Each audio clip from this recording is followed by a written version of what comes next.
in-depth reporting. Up-to-the-minute weather.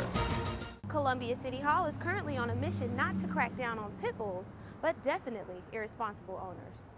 With all the flowers, cards, jewelry, and of course whining and dining, just how deep into their pockets are Romeos and Juliets digging this Friday? Good afternoon. Thanks for joining us. I'm Brie Nurse. There are only 6 more weeks until graduation, and college seniors are facing their biggest challenge, getting that first job after college. It can be intimidating, but USC can help with the search. Rebecca Ball tells us how one student's fear has been eased thanks to USC's Career Center. Mock was started almost 20 years ago by a small group of service providers, and since then it's spread to 14 counties and nearly 60 agencies here in the Midlands. More than 1,000 people gathered at the State House in support of charter schools today. They want legislators to give more money to the state's charter school program. Brian Rolfe has the story. Meet Betty and Chanel. These two were violently attacked by a pit bull last April while taking a walk in the neighborhood.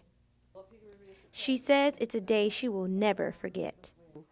As I was passing this house, I saw the children out in the yard with the dog, but I didn't pay too much of attention, and out of the corner of my eye, I saw a blue streak coming toward me. And next thing I know, I was knocked to the ground, and the dog was after me and my dog. Bird says immediately witnessing the attack, the owners never came to help her, but it was a stranger instead who did. And it just so happened that this guy was coming up the road at the same time, and he took the dog off of me. If he hadn't took the dog off of me, no telling where I would be today. The owners of the dog who attacked never showed up in court, and the dog was put down by the city. Columbia City Hall is currently on a mission not to crack down on pit bulls, but definitely irresponsible owners. The City Council has suggested to raise registration fees and taxes for bully breeds, hoping this will stop overbreeding, lower the euthanization rate, and reach a no-kill status, meaning pits who are given to shelters and aren't adopted will not have to be put down. City Councilman Sam Davis is an avid dog lover and says that the proposal will benefit all animals across the board. Hopefully it gives them a feeling of relief, one, that we're not targeting bully pits. We don't intend to ban any breed from the city. I think animals that have been trained to fight should not be in the city. Councilman Davis hopes the proposal will prompt owners to be more responsible and eliminate dogfighting. Bird says she's resilient and doesn't live in fear, but owners should be held accountable so that what happened to her can never happen again. They may not attack their owners, but if you're walking on the sidewalk and there's a house there and the dog is out in the yard, who's to stop that dog from attacking you? Brie Nurse, Carolina News. You cannot escape healthcare. Anton Gunn is the former head of the Office of External Affairs at the U.S. Department of Health and Human Services.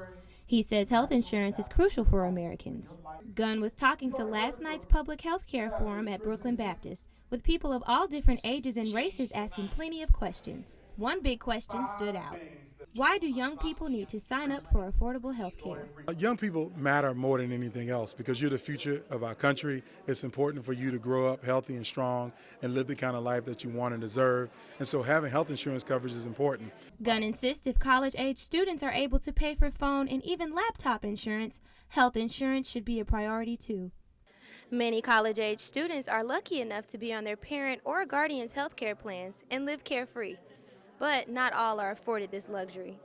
Although the ACA is campaigning towards young people, especially during the month of March Madness, some still say they simply cannot afford it. Senior Dana Jennings is as independent as it gets, and she says after paying for living expenses, health insurance just isn't in her budget. The one that best fit, I want to say it's the bronze, and it was $163, and I mean, I don't have that every month. It's no surprise that most independent college-age students don't think they make enough money for health insurance and have no choice but to join Dana in Kinda living life on the edge, but safely. Gunn says a lot of young people don't know that they actually can afford health care. He says they just need to be informed. they need help. But there's so many parts of the Affordable Care Act that are good for people, and everybody can sign up for coverage, and that's the information that we're trying to bring. Insurance would definitely help me. So, of course, I would love to get information about that. Gunn wants young people like Dana to know there is a way. This is Brie Nurse, Carolina News.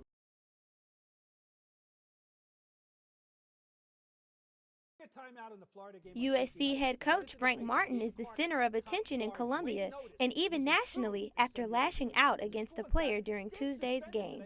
Martin used profane language and called freshman guard Dwayne Notice a name that didn't sit well with a lot of fans. The rant was caught on camera and went viral almost immediately after the 72-46 loss to Florida. The courtside tirade resulted in a one-game suspension for Martin by USC athletic director Ray Tanner. Some think Martin's suspension is uncalled for. Coach, that's him. That's what he's been doing all his life, and as players, you know that. So I don't think our players take it as well as, as far as, people outside.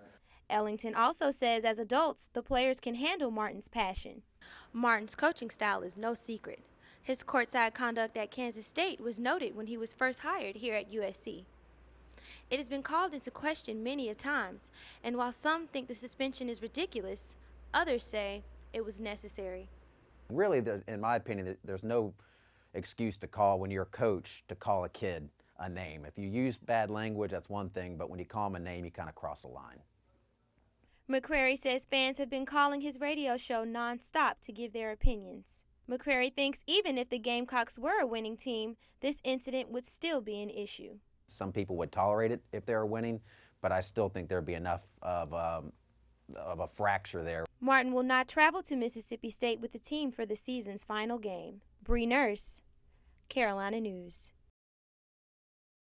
Most brides love to have complete control over every detail of their wedding, but for the big day to be completely free, one bride gave up all control to a class of USC students. Hey guys, I'm standing out here on Assembly Street and temperatures are still in the low 30s. Lucky for me, I have this cup of coffee to keep my hands warm. It's going to warm up tomorrow, and I'll tell you why coming up in your forecast.